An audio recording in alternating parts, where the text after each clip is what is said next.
para evitar que la caída de la producción de petróleo sea demasiado brusca, ¿no? Pero este es el escenario en el que estamos, un decaimiento porque, bueno, pues lo que queda es difícil de extraer, no se da cuenta, no se puede explotar económicamente y entonces, bueno, ahora se está produciendo un fenómeno de sálvese quien pueda y con un efecto en cadena pues en todo el sistema productivo. ¿Y qué nueva situación puede generar la falta de petróleo, teniendo en cuenta que venimos de años de crisis económicas más o menos encadenadas, ahora la pandemia, por si todo esto fuera poco? ¿En qué panorama nos podemos situar en muy breve tiempo? Pues mira, lo de la crisis del 2008 y la crisis de la pandemia nos van a parecer una broma comparado con lo que nos viene encima, ¿eh? Piensa que, de acuerdo con las previsiones de la Agencia Internacional de la Energía, que no olvidemos que la Agencia Internacional de la Energía es un organismo de la OCDE y que ellos siempre hacen previsiones optimistas de cara al futuro, bueno, pues porque tampoco, digamos, los gobiernos quieren oír otra cosa, ¿no? Pues ya en los últimos informes, justo en el último informe, el de octubre pasado, el escenario que sería ahora mismo el de referencia, que es el de no inversión, nos lleva a una caída de la producción del petróleo del 50% de aquí al 2025, o sea, en muy pocos años, ¿vale? Y yo simplemente para que te hagas una idea, cuando la crisis del 2008 el consumo de petróleo cayó un 4%, cuando la Segunda Guerra Mundial cayó un 20%, aquí estamos hablando de un 50%. Entonces es una caída demasiado brusca, es una caída que tiene además consecuencias y ramificaciones en muchas otras cosas, y en particular en la producción de muchas otras materias primas, y es algo muchísimo peor. Tenemos que pensar que, por ejemplo, si al final se mantiene este ritmo, si los estados no empiezan a reaccionar para compensar esta caída excesivamente rápida de la producción, nos encontraríamos que cada año caería aproximadamente un 10% la producción, ¿no? Porque es 50% hasta el 2025, pues 10%, pues 2021, 22, 23, 24 y 25, cada uno de ellos, ¿vale?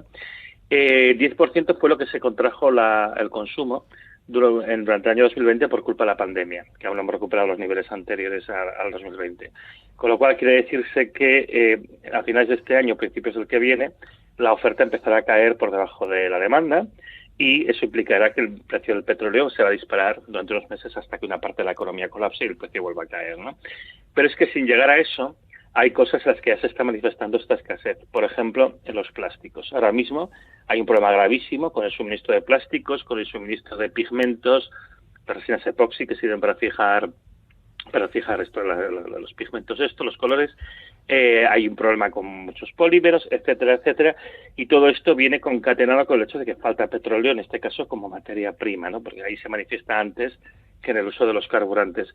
Y esto está empezando a concatenar toda una serie de efectos de escasez que se está empezando a manifestar también en otras materias primas, como por ejemplo el aluminio, el acero laminado. Esto está pasando ahora, en este momento, ¿eh? Hay muchas empresas en España que están muy preocupadas por el descenso, por el encarecimiento de los plásticos y la falta de disponibilidad de algunas materias plásticas que se necesitan, ¿no? Y esto solo va a ir a peor. Es que esto solo puede irse agravando en los próximos meses y años. Entonces, como digo, estamos a punto de afrontar una situación que no tiene parangón, que no tiene ninguna correspondencia con nada que hayamos vivido antes y que seguramente va a ser muy dura, va a ser muy difícil. Claro, porque estás hablando de desabastecimiento a un nivel, digamos, industrial, empresarial, pero se puede dejar notar en el ciudadano de a pie en un futuro no muy lejano. Bueno, pensemos que hace poco, creo que hace un par de días, Coca-Cola, Danone y otras compañías grandes de producción y suministro de alimentos han anunciado que van a encarecer sus alimentos por falta de materia prima. Lo curioso es que la materia prima que les falta no es el alimento, es el aluminio para las latas o los plásticos para envolver, todo este tipo de cosas. Y claro, esto efectivamente tiene una repercusión inmediata.